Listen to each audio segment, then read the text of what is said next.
Welcome back to our history class. ഇന്നത്തെ ക്ലാസ്സിൽ നമ്മൾ ഡിസ്കസ് ചെയ്യാൻ പോകുന്നത് peasants, zamindars and the state, കർഷകരും ജമീന്ദാർമാരും രാഷ്ട്രവും എന്ന് പറയുന്ന പാഠഭാഗമാണ്. ഏറ്റവും പ്രധാനപ്പെട്ട ഒരു പാഠഭാഗമാണ്. ധാരാളം ചോദ്യങ്ങൾ ഈ ഒരു ഭാഗത്തു നിന്ന് പരീക്ഷയ്ക്ക് പ്രതീക്ഷിക്കാവുന്നതാണ്. ആദ്യമായി നമ്മൾ നോക്കുന്നത് ഇൻഡോ പേർഷ്യൻ സ്രോതസ്സുകളിൽ കർഷകരെ സൂചിപ്പിച്ചിരുന്ന പദങ്ങൾ ഏതെല്ലാമായിരുന്നു. 4 പദങ്ങളിലൂടെയാണ് ഇന്തോ പേർഷ്യൻ സ്രോതസ്സുകളിൽ കർഷകരെ സൂചിപ്പിച്ചിരുന്നത്. റയറ്റ്, മുസാരിയൻ, കിസാൻ, ആസാമി.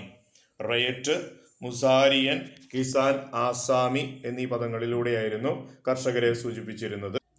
2 തരത്തിലുള്ള കർഷകരുണ്ടായിരുന്നു എന്ന് പറയപ്പെടുന്നുണ്ട്. ഗുദ് കഷ്ത, പാഹി കഷ്ത. ആരാണ് ഗുദ് കഷ്ത അല്ലെങ്കിൽ പാഹി കഷ്ത എന്നിവർ ആരൊക്കെയാണ്? ഇവർ തമ്മിലുള്ള വ്യത്യാസം എന്തായിരുന്നു എന്നാണ് അടുത്തതായി നോക്കുന്നത്. മുഗൾ കാലഘട്ടത്തിൽ 2 തരത്തിലുള്ള കർഷകരുണ്ടായിരുന്നു, ഗുദ് കഷ്തയും പാഹി കഷ്തയും. ഗുദ് കഷ്ത വിഭാഗത്തിൽപ്പെട്ട കർഷകർക്ക് ഗ്രാമങ്ങളിൽ സ്വന്തമായി കൃഷിഭൂമി ഉണ്ടായിരുന്നു. അവരവിടെ സ്ഥിരമായി താമസിച്ച് കൃഷി ചെയ്തിരുന്നു.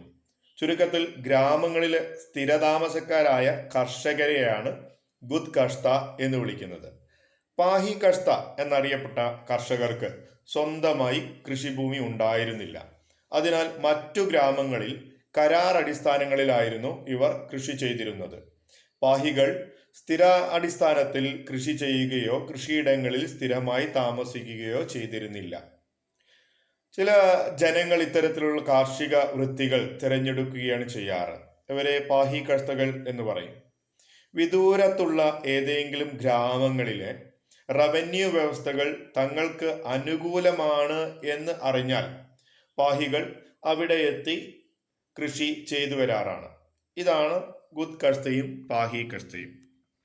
അടുത്തതായിട്ട് നമുക്ക് നോക്കാവുന്നത് 16-ാം നൂറ്റാണ്ടിലെ അതുപോലെ 17-ാം നൂറ്റാണ്ടിലെയും കർഷക ചരിത്രത്തെ സംബന്ധിക്കുന്ന പ്രധാന സ്രോതസ്സുകൾ ഏതൊക്കെയാണ്? 16-17 നൂറ്റാണ്ടുകളിലെ കർഷക ചരിത്രത്തെ സൂചിപ്പിക്കുന്ന പ്രധാന സ്രോതസ്സുകൾ ഏതെല്ലാമാണ്? 16-17 നൂറ്റാണ്ടിലെ ആദ്യകാലത്തെയും കാർഷിക ചരിത്രത്തെ സംബന്ധിച്ച് നമുക്ക് പ്രധാനമായ സ്രോതസ് നൽകുന്നത് മുഗൾ കൊട്ടാരത്തിൽ നിന്ന് ലഭിച്ച ദിനവൃത്താന്തങ്ങൾ എന്നറിയപ്പെടുന്ന രേഖകളാണ്. ദിനവൃത്താന്തങ്ങളിൽ ഏറ്റവും പ്രധാനപ്പെട്ട ഒന്നായിരുന്നു അക്ബറുടെ ആസ്ഥാന ചരിത്രകാരനായിരുന്ന അബുൽ ഫസൽ രചിച്ച ഐൻ ഇ അക്ബറി എന്ന് പറയുന്ന ഗ്രന്ഥം. ഗുജറാത്ത്, മഹാരാഷ്ട്ര, രാജസ്ഥാൻ എന്നിവിടങ്ങളിൽ നിന്ന് 17-18 നൂറ്റാണ്ടുകളിലെ റവന്യൂ രേഖകൾ കാർഷിക ചരിത്രത്തെ സൂചിപ്പിക്കുന്നവയാണ്. അതുപോലെ കിഴക്കേ ഇന്ത്യയിലെ കാർഷിക ബന്ധങ്ങളെക്കുറിച്ച് പ്രയോജനകരമായ പല വിവരങ്ങളും നമുക്ക് ലഭ്യമായിട്ടുണ്ട്. പ്രധാനമായും ഈസ്റ്റ് ഇന്ത്യ കമ്പനിയുടെ രേഖകളിൽ നിന്നും നമുക്ക് കാർഷിക ചരിത്രത്തെക്കുറിച്ച് അറിയാൻ സാധിച്ചിട്ടുണ്ട്. അടുത്തതായിട്ട് നമുക്ക് നോക്കാവുന്നത് മുഗൾ കാലഘട്ടത്തിൽ കാർഷിക രംഗത്ത് ഉപയോഗിച്ചിരുന്ന സാങ്കേതിക വിദ്യ, ജലസേചന മാർഗങ്ങൾ എന്നിവ ഏതെല്ലാമായിരുന്നു? ഇവയെക്കുറിച്ച് വിശദീകരിക്കുക എന്ന് പറയുന്നിട്ടുള്ളൊരു ചോദ്യം ഉണ്ടാവാം. അപ്പോൾ മുഗൾ കാലഘട്ടത്തിലെ കാർഷിക രംഗത്ത് ഉപയോഗിച്ചിരുന്ന സാങ്കേതിക വിദ്യകളും ജലസേചന മാർഗങ്ങളും ഏതെല്ലാമെന്ന് നോക്കാം. കൃഷിയുടെ പ്രാഥമിക ഉദ്ദേശം എന്ന് പറയുന്നത് നമുക്കറിയാം, ജനങ്ങളെ ഭക്ഷണം നൽകുക എന്നാണ്. അതിനാൽ അരി, ഗോതമ്പ്, ചോളം തുടങ്ങിയ ധാരാളം വിളകൾ അവർ കൃഷി ചെയ്തിരുന്നു. കൃഷിയുടെ വ്യാപനവും വളർച്ചയും പ്രധാനമായും 4 ഘടകങ്ങളെ ആശ്രയിച്ചായിരുന്നു. അളവറ്റ ഭൂമി, തൊഴിലാളികളുടെ ലഭ്യത, കർഷകരുടെ ചലനക്ഷമത, ജലസേചന സൗകര്യങ്ങൾ എന്നീ 4 ഘടകങ്ങളെ ആശ്രയിച്ചായിരുന്നു കൃഷിയുടെ വ്യാപനവും വളർച്ചയും. കൂടുതൽ ജലം ആവശ്യമായ ധാരാളം വിളകൾ ഉണ്ടായിരുന്നു. അതിനാൽ മനുഷ്യനിർമ്മിതമായ ജലസേചന മാർഗങ്ങൾ അവർക്ക് ആവിഷ്കരിക്കേണ്ടതായി വന്നു. ജലസേചന പദ്ധതികൾക്ക് രാഷ്ട്രം പൂർണ്ണമായ പിന്തുണയും പ്രോത്സാഹനവും നൽകിയിരുന്നു. ഉത്തരേന്ത്യയിൽ പുതിയ കനാലുകൾ പണി കഴിപ്പിക്കാനുള്ള ചുമതല രാഷ്ട്രം ഏറ്റെടുക്കുകയും ധാരാളം പഴയ കനാലുകൾ കേടുപാടുകൾ തീർക്കുകയും ചെയ്തു. പഞ്ചാബില് ഷാനഹർ കനാല് കേടുപാടുകൾ തീർത്തത് മുഗൾ ചക്രവർത്തിയായിട്ടുള്ള ഷാജഹാന്റെ ഭരണകാലത്തായിരുന്നു. കിണർ വെള്ളം ഉപയോഗിച്ച് ജലസേചനം നടത്തിയിരുന്നു. അതിനവര് കാള, അതുപോലെ ചക്രവും കാളയും ഉപയോഗിച്ചായിരുന്നു കിണർ വെള്ളം ജലസേചനത്തിനായി ഉപയോഗിച്ചിരുന്നത്. കിണറിൽ നിന്ന് വെള്ളമെടുക്കാനാണ് ഇതിനെ ഉപയോഗിച്ചിരുന്നത്. വടക്കേ ഇന്ത്യയിൽ ജലസേചനത്തിനായി ഉപയോഗിച്ചിരുന്ന ഉപകരണങ്ങൾ ബാബർ തൻ്റെ സ്മരണയായിട്ടുള്ള ബാബർനാമ എന്ന ഗ്രന്ഥത്തിൽ സൂചിപ്പിക്കുന്നുണ്ട്. കിണറുകളിൽ നിന്ന് വെള്ളമെടുക്കുന്നതിനായി പേർഷ്യൻ ചക്രം, തൊട്ടി, കയർ, തുടി അങ്ങനെ പലതരത്തിലുള്ള ഉപകരണങ്ങൾ ഉപയോഗിച്ചതായി ബാബർനാമയിൽ സൂചിപ്പിക്കുന്നുണ്ട്. കനാലുകളിൽ ജലസേചനത്തിന് വേണ്ടി ഉപയോഗിച്ചിരുന്നു. കൂടാതെ കന്നുകാലികളുടെ ഊർജത്തെ കൃഷിക്കായി ഉപയോഗിച്ചിരുന്നു. പ്രത്യേകിച്ചും നിലം ഉഴുതുമറിക്കുന്നതിന് മരക്കലപ്പ അതിനായി ഉപയോഗിച്ചിരുന്നു. കരുത്തരായ രണ്ട് ജോഡി കാളകളെ ഉപയോഗിച്ച് ഡ്രിൽ എന്ന് പറയുന്ന വിത്ത് വിതയ്ക്കുന്ന ഒരു ഉപകരണം അക്കാലത്ത് ഉപയോഗിച്ചിരുന്നു. എന്നാലും പ്രധാനമായും വിത്ത് വിതറി ആയിരുന്നു അവര് വിതച്ചിരുന്നത് എന്ന് പറയപ്പെടുന്നുണ്ട്. അതുപോലെ ലാഹോർ, ദിൽപൂർ എന്നീയിടങ്ങളിൽ ജനങ്ങൾ ഒരു തരം ഗോളാകൃതിയിലുള്ള ജലസേചന മാർഗമായിരുന്നു ഉപയോഗിച്ചിരുന്നത് എന്നും പറയപ്പെടുന്നുണ്ട്. അടുത്തതായി നമുക്ക് നോക്കാനുള്ളത് കാർഷിക മേഖലയുമായി ബന്ധപ്പെട്ട് ഈ മുഗൾ കാലഘട്ടത്തിൽ രണ്ട് വിളകളുണ്ട്. ഈ വിളകൾ ഋതുക്കളുമായി ബന്ധപ്പെട്ട രണ്ട് വിളകളാണ്. ഏതൊക്കെയായിരുന്നു അവ? അപ്പൊ രണ്ട് പ്രധാന ഋതുക്കളിലായിരുന്നു കൃഷി ഇറക്കിയിരുന്നത്. ശരത് കാലത്തിലും വസന്തകാലത്തിലുമായിരുന്നു കൃഷി ഇറക്കിയിരുന്നത്. ശരത് കാലത്തെ കൃഷിയെ ഖാരിഫ് എന്നും വസന്തകാലത്തെ കൃഷിയെ റാബി വിളകളെന്നുമാണ് വിളിച്ചിരുന്നത്. മിക്ക പ്രദേശങ്ങളിലും ഈ ഒരു രീതിയിൽ വർഷത്തിൽ ചുരുങ്ങിയ രണ്ട് വിളകൾ ചെയ്യുന്ന കൃഷിയായിരുന്നു ഉണ്ടായിരുന്നത്, ഖാരിഫ്, റാബി എന്നുള്ളത്. അടുത്തതായിട്ട് പറയുന്നത് ജിൻസ് ഇ കമിൽ എന്താണ്? ജിൻസ് ഇ കമിൽ എന്ന് പറഞ്ഞാൽ എന്താണ്? മുഗൾ ഭരണാധികാരികൾ ഇതിനെ പ്രോത്സാഹിപ്പിക്കാനുള്ള കാരണം എന്തായിരുന്നു? മുഗൾ കാലഘട്ടത്തിൽ സ്രോതസ്സുകൾ ജിൻസ് ഇ കമിൽ എന്ന പദം പലപ്പോഴും ധാരാളം ഉപയോഗിച്ചു വരുന്നുണ്ട്. സമ്പൂർണ്ണ വിളകൾ എന്ന അർത്ഥത്തിലുള്ള പദമാണ് ജിൻസ് ഇ കമിൽ എന്ന് പറഞ്ഞാൽ. നാണ്യവിളകളെയാണ് പ്രധാനമായും സമ്പൂർണ്ണ വിളകൾ അല്ലെങ്കിൽ ജിൻസ് ഇ കമിൽ എന്ന് സൂചിപ്പിച്ചിരുന്നത്. രാഷ്ട്രത്തിന് കൂടുതൽ വരുമാനം നൽകുന്ന വിളകൾ ഉൽപ്പാദിപ്പിക്കാൻ മുഗൾ ഭരണാധികാരികൾ കർഷകരെ പ്രോത്സാഹിപ്പിച്ചിരുന്നു. പരുത്തി, കരിമ്പ് തുടങ്ങിയവയായിരുന്നു പ്രധാനമായും സമ്പൂർണ്ണ വിളകളായിട്ട് ഉപയോഗിച്ചിരുന്നത്. ഇനി മുഗൾ കാലഘട്ടത്തിലെ ജാതി പഞ്ചായത്തുകളുടെ പ്രാധാന്യം എന്ത്? വളരെ പ്രാധാന്യമുള്ളൊരു ചോദ്യമാണ്. ജാതി പഞ്ചായത്ത് എന്തായിരുന്നു, അതിൻ്റെ പ്രവർത്തനം എങ്ങനെയായിരുന്നു എന്നെല്ലാം. ജാതി പഞ്ചായത്തുകൾ എന്ന് പറയുന്നത് വ്യത്യസ്ത ജാതികളിലെ അംഗങ്ങൾക്കിടയിൽ വസ്തുവകകളെ സംബന്ധിച്ചുള്ള തർക്കങ്ങൾ ഒത്തുതീർപ്പാക്കുന്നതിനു വേണ്ടി നിലകൊണ്ടിരുന്നു. ഭൂമിയുടെ മേലുള്ള തർക്കങ്ങൾ അവയ്ക്ക് മധ്യസ്ഥത വഹിച്ചിരുന്നത് ജാതി പഞ്ചായത്തുകളായിരുന്നു. വിവാഹങ്ങൾ നടന്നിരുന്നത് അതാത് ജാതി വിഭാഗങ്ങളുടെ നിയമങ്ങൾക്കനുസരിച്ചാണോ എന്ന് തീർപ്പ് കൽപ്പിച്ചിരുന്നതും ജാതി പഞ്ചായത്തുകളായിരുന്നു. ഗ്രാമങ്ങളിലെ ചടങ്ങുകളിൽ ഓരോ വ്യക്തിക്കും ആചാരപരമായി നൽകേണ്ട മുൻഗണന നിർണയിച്ചത് ജാതി പഞ്ചായത്തുകളാണ്. അതുപോലെ ക്രിമിനൽ കുറ്റങ്ങൾ ഒഴികെ മിക്ക കേസുകളിലും ജാതി പഞ്ചായത്തുകളുടെ തീരുമാനം രാഷ്ട്രം അംഗീകരിച്ചിരുന്നു എന്നാണ് ജാതി പഞ്ചായത്തുകളെ കുറിച്ചുള്ള ചരിത്ര നിഗമനം. അടുത്തതായി നമുക്ക് നോക്കാവുന്നത് ജജ്മാനി സമ്പ്രദായം എന്നാൽ എന്താണ്? ജജ്മാനി സമ്പ്രദായം എന്താണ്? ബംഗാളിലെ സമീന്ദാർമാർ കരുവാന്മാർക്കും ആശാരിമാർക്കും സ്വർണ്ണപ്പണിക്കാർക്കും അവരുടെ സേവനത്തിന് പ്രതിഫലമായി ഒരു ചെറിയ പ്രതിദിന ഭത്തയും ഭക്ഷണത്തിനുള്ള പണവും നൽകിയിരുന്നു. ഈ സമ്പ്രദായം പിൽക്കാലത്ത് ജജ്മാനി സമ്പ്രദായം എന്നാണ് അറിയപ്പെട്ടിരുന്നത്. ഇനി മുഗൾ കാലഘട്ടത്തിൽ സ്ത്രീകൾക്കുണ്ടായ സ്ഥാനം എന്തായിരുന്നു? പ്രത്യേകിച്ചും കാർഷിക സാമൂഹിക മേഖലയിൽ സ്ത്രീകൾക്കുള്ള പ്രാധാന്യം എന്ത് എന്നുള്ള ഒരു എസ്സേ ക്വസ്റ്റ്യൻ ഉണ്ടായ. സ്ത്രീകളും പുരുഷന്മാരും ഉൽപാദന പ്രക്രിയയിൽ പങ്കാളികളായിരുന്നു. സ്ത്രീയും പുരുഷനും തോളോട് തോൾ ചേർന്ന് ജോലി ചെയ്യുമായിരുന്നു. പുരുഷന്മാർ കിളയ്ക്കുകയും നിലമുഴുതുകയും ചെയ്യുമ്പോൾ സ്ത്രീകൾ വിത്ത് വിതയ്ക്കാനും കള പറിക്കാനും മെതിക്കാനും അതുപോലെ പതിര് നീക്കം ചെയ്യാനും ഒക്കെ സഹായിച്ചിരുന്നു. മധ്യകാല കാർഷിക രംഗത്ത് പ്രധാന സവിശേഷതകളായിരുന്നു അണുഗ്രാമങ്ങളും വ്യക്തികേന്ദ്രീകൃതമായ കാർഷിക വൃത്തിയും. ഇതിന്റെ വ്യാപനത്തോടെ ഉൽപാദനത്തിന്റെ അടിസ്ഥാനം മൊത്തം കുടുംബത്തിന്റെ അധ്വാനശേഷിയും വിഭവങ്ങളുമായി തീരുന്നു. സ്വാഭാവികമായും വീട്ടുജോലിക്ക് പുറമെ വീട്ടുജോലികൾ സ്ത്രീകൾക്കും പുറംജോലി പുരുഷനും എന്നുള്ള ഒരു വേർതിരിവ് ഈ ഒരു കാലഘട്ടത്തിൽ ഉണ്ടായിരുന്നില്ല. ലിംഗപരമായ വേർതിരിവ് മുഗൾ കാലഘട്ടത്തിൽ ഉണ്ടായിരുന്നില്ല. സ്ത്രീകളുടെ ജീവശാസ്ത്രപരമായ ധർമ്മങ്ങളെ സംബന്ധിച്ച മുൻവിധികൾ ഈ കാലഘട്ടത്തിലും തുടർന്നിരുന്നു. ആർത്തവമതികളായ സ്ത്രീകൾ പശ്ചിമേന്ത്യയിൽ കലപ്പ, അതുപോലെ കലാല, ചക്രത്തിൽ ഇവയിൽ നിന്നും തൊടാൻ അനുവദിച്ചിരുന്നില്ല. ബംഗാളിലെ വെറ്റിലത്തോട്ടങ്ങളിൽ പ്രവേശിക്കാൻ അനുവാദമുണ്ടായിരുന്നില്ല. കൈത്തൊഴിലുകളായിട്ടുള്ള നൂൽക്കൽ, പാത്ര നിർമ്മാണം, കളിമണ്ണരിക്കൽ, കളക്കൽ, അതുപോലെ മണ്ണ് കുഴക്കൽ, വസ്ത്രങ്ങൾ ചിത്രം തുന്നുക, ഇങ്ങനെ തുടങ്ങിയ ജോലികളെല്ലാം സ്ത്രീകളായിരുന്നു ചെയ്തു വന്നിരുന്നത്. സ്ത്രീകൾ പാടങ്ങളിൽ പണിയെടുക്കുക മാത്രമല്ല, തൊഴിലുടമയുടെ വീട്ടിലെ ജോലി ചെയ്യുമായിരുന്നു. ഇങ്ങനെയൊക്കെ പ്രധാനമായും കാർഷിക സമുദായത്തിന്റെ ഒരു സമ്പത്തായി സ്ത്രീകളെ കണ്ടിരുന്നു. ചന്തയിൽ, മാർക്കറ്റിൽ ജോലിയെടുക്കാനും ഇവര് തയ്യാറായിരുന്നു. എന്നാൽ പോഷക ആഹാരക്കുറവ്, അടിക്കടിയുള്ള ഗർഭധാരണം, പ്രസവ സമയത്തെ മരണം എന്നിവ ധാരാളം സ്ത്രീകളെ അലട്ടിയിരുന്നുകൊണ്ട് സ്ത്രീകളുടെ മരണനിരക്ക് ഈ കാലഘട്ടത്തിൽ കൂടുതലായിരുന്നു. കർഷക, കൈത്തൊഴിൽ വിഭാഗങ്ങൾക്കിടയിൽ ചില പ്രത്യേക സാമൂഹിക ആചാരങ്ങൾ ഉടലെടുക്കാൻ ഇതൊക്കെ കാരണമായി.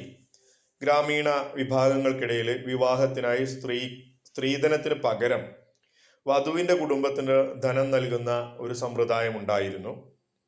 വിവാഹമോചനം നേടിയ സ്ത്രീകള്, വിധവകള് എന്നിവർക്ക് പുനർവിവാഹം നടത്താൻ അനുമതി ഉണ്ടായിരുന്നു. കുടുംബത്തിന്റെ തലവൻ പുരുഷനായിരുന്നെങ്കിലും സാമൂഹികമായിട്ടും കുടുംബപരമായും സ്ത്രീകളെ അവരെ നിയന്ത്രണത്തിൽ വരുത്താൻ കുടുംബ തലവനായിട്ടുള്ള പുരുഷന്മാർ ശ്രമിച്ചിരുന്നു. സ്ത്രീകളുടെ ഭാഗത്തു നിന്നുള്ള വിശ്വാസവഞ്ചന എന്നിവയ്ക്ക് കടുത്ത ശിക്ഷ ഈ കാലഘട്ടത്തിൽ നടത്തിയിരുന്നതായും പറയപ്പെടുന്നുണ്ട്. പശ്ചിമേന്ത്യയിൽ പ്രധാനമായും രാജസ്ഥാൻ, ഗുജറാത്ത്, മഹാരാഷ്ട്ര എന്നീ സ്ഥലങ്ങളിൽ ഇവിടെ നിന്ന് കിട്ടിയ ചരിത്ര രേഖകളെ അടിസ്ഥാനമാക്കി നോക്കിയാൽ സ്ത്രീകളുടെ സങ്കടത്തിനും അതുപോലെ നീതിക്കും വേണ്ടി ഗ്രാമപഞ്ചായത്തുകളിൽ നൽകിയ രേഖകൾ ധാരാളമായി കണ്ടുവരുന്നുണ്ട്. ഭൂവുടമകളായിട്ടുള്ള കുലീന വർഗക്കാർക്കിടയിൽ സ്ത്രീകൾക്ക് പാരമ്പര്യ സ്വത്തിന് അവകാശമുണ്ടായി സൂചിപ്പിക്കപ്പെടുന്നുണ്ട്. വിധവകൾ ഉൾപ്പെടെയുള്ള സ്ത്രീകൾക്ക് തങ്ങളുടെ പൈതൃക സ്വത്ത് വിൽക്കാനോ അല്ലെങ്കിൽ ഗ്രാമീണ ഭൂവിപണിയിൽ ഊർജ്ജസ്വലമായി പങ്കെടുക്കാനൊക്കെ പഞ്ചാബിൽ നിന്ന് ധാരാളം ഉദാഹരണങ്ങൾ ചൂണ്ടിക്കാണിക്കുന്നുണ്ട്. പ്രധാനമായും 18-ാം നൂറ്റാണ്ടിലെ ഏറ്റവും പ്രസിദ്ധമായ ജമീന്ദാരികളിൽ ഒന്നായ രാജഷാഹി ഇതിന്റെ തലപ്പത്തുണ്ടായിരുന്നത് വനിത ആയിരുന്നു എന്ന് സൂചിപ്പിക്കുന്നതാണ് മുഗൾ കാലഘട്ടത്തിലെ സ്ത്രീകളുടെ സാമൂഹിക സ്ഥിതി എന്ന് പറയുന്നത്. ഇനി അടുത്തതായി നമുക്ക് നോക്കാനുള്ളത് മുഗൾ സാമൂഹിക ഘടനയിൽ ജമീന്ദാർമാർക്ക് എന്ത് സ്ഥാനമാണ് ഉണ്ടായിരുന്നത് എന്നാണ്. ഇതും ഒരു എസ്സേ തന്നെയാണ്. ജമീന്ദാർമാർക്ക് കാർഷിക സമൂഹത്തിൽ സുപ്രധാനമായ സ്ഥാനമുണ്ടായിരുന്നു. അവർ ഭൂമിയുടെ യജമാനന്മാരായിരുന്നു. കൃഷിയായിരുന്നു അവരുടെ ജീവിതമാർഗം. എന്നാൽ അവർ കാർഷികോൽപാദനത്തിൽ നേരിട്ട് പങ്കെടുത്തിരുന്നില്ല. ജമീന്ദാർമാർക്ക് ഉയർന്ന സ്ഥാനം ലഭിച്ചതിനു പിറകിൽ 2 ഘടകങ്ങൾ ഉണ്ടായിരുന്നു. ഇതിൽ ആദ്യത്തെ ഘടകം ജാതിയാണ്. ജമീന്ദാർമാരെല്ലാം ഉയർന്ന ജാതിയിൽപ്പെട്ടവരായിരിക്കും എന്നാണ്. അവർ രാഷ്ട്രത്തിന് നൽകിയ സേവനങ്ങളാണ് അവരെ ഉയർന്ന പദവി ലഭിക്കാൻ കാരണമായത്. രണ്ടാമത്തെ ഘടകം, ജമീന്ദാർമാർക്ക് വിപുലമായ സ്വകാര്യ ഭൂമികൾ ഉണ്ടായിരുന്നു. മിൽക്കിയത് എന്നാണ് ഇവയെ വിളിച്ചിരുന്നത്. മിൽക്കിയത്. ഈ ഭൂമികൾ സ്വന്തം ഇഷ്ടപ്രകാരം വിൽക്കാനും ഇഷ്ടദാനം നൽകാനും പണയപ്പെടുത്താനും ഒക്കെ ജമീന്ദാർമാർക്ക് അവകാശമുണ്ടായിരുന്നു. രാഷ്ട്രത്തിന് വേണ്ടി നികുതി പിരിക്കാനുള്ള അവകാശവും ഇവർക്ക് ലഭിച്ചിരുന്നു. മിക്ക ജമീന്ദാർമാരും കരുത്തുള്ള കോട്ടകൾ കെട്ടിയിരുന്നു. കുതിരപ്പടയും പീരങ്കിപ്പടയും കാലാൾപ്പടയും അവർക്കുണ്ടായിരുന്നു. ഒരു പിരമിഡ് പോലെയുള്ള സാമൂഹിക ഘടനയായിരുന്നു പ്രധാനമായും മുഗൾ ഗ്രാമപ്രദേശങ്ങളിൽ നിലനിന്നിരുന്നത്. അതുതന്നെയായിരുന്നു ജമീന്ദാരിയുടെ ഈരണം എന്ന് പറയാം. ജമീന്ദാർമാർ പുതിയ ഭൂമി കോളനിവൽക്കരിച്ചിരുന്നു. അവകാശ കൈമാറ്റത്തിലൂടെ ധാരാളം ഭൂമി അവരുടെ കൈവശം വന്നു ചേർന്നിരുന്നു. രാജാക്കന്മാരുടെ ഉത്തരവിലൂടെ ധാരാളം ഭൂമി അവർക്ക് ലഭിച്ചിരുന്നു. ധാരാളം ഭൂമി അവർ വില കൊടുത്തു വാങ്ങുകയും ചെയ്തിരുന്നു. ജമീന്ദാർമാർ ഒരു ചൂഷക വർഗമായിരുന്നു എന്ന കാര്യത്തിൽ യാതൊരു സംശയവും വേണ്ട. അടുത്തതായി മുഗൾ കാലഘട്ടത്തിൽ നിലനിന്നിരുന്ന ജമ, ഹസിൽ എന്നീ പദങ്ങൾ എന്തിനെ സൂചിപ്പിക്കുന്നു? ജമ അതുപോലെ ഹസിൽ മുഗളന്മാരുടെ ഭൂനികുതി വ്യവസ്ഥകളിൽ 2 ഘട്ടങ്ങൾ ഉണ്ടായിരുന്നു. ഒന്ന് നികുതി നിർണയവും 2 യഥാർത്ഥ പിരിവും ആണ്.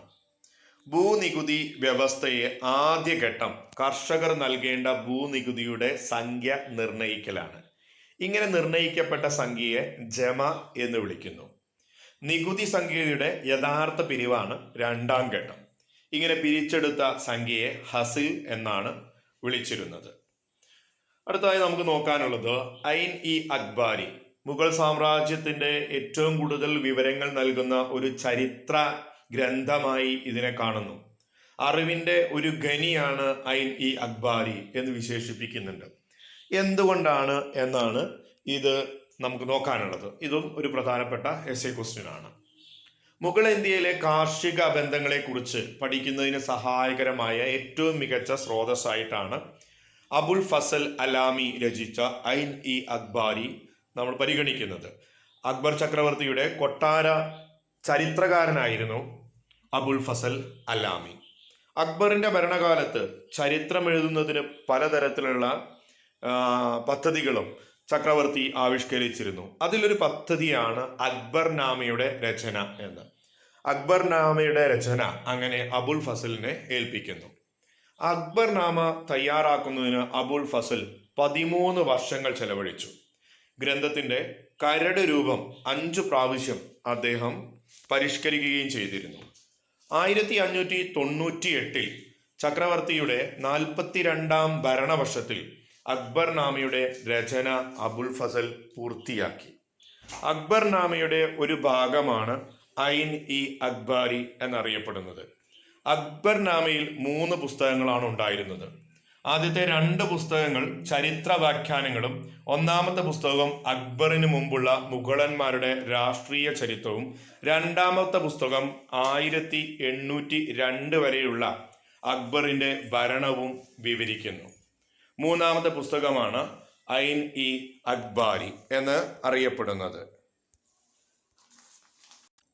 രാജകീയ നിയമങ്ങളുടെ ഒരു വലിയ ശേഖരമായും ഭൂവിവരണ ഗ്രന്ഥമായും ഈ പുസ്തകത്തെ നമുക്ക് കാണാവുന്നതാണ്.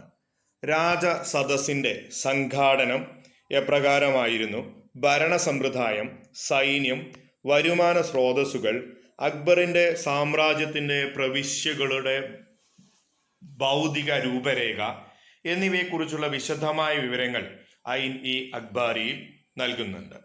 അക്ബറിന്റെ ഗവൺമെന്റിന്റെ വിവിധ വകുപ്പുകളെക്കുറിച്ചും സാമ്രാജ്യത്തിലെ വിവിധ പ്രവിശ്യകളെക്കുറിച്ചും ഇതിൽ വിശദീകരിക്കുന്നുണ്ട്.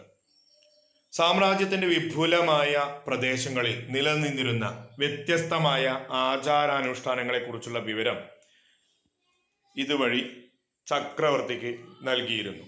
ഐൻ ഇ അക്ബാരിയിൽ 5 പുസ്തകങ്ങൾ ഉണ്ടായിരുന്നു. അവയെ ദസ്താർഫ് എന്നാണ് വിളിച്ചിരുന്നത്.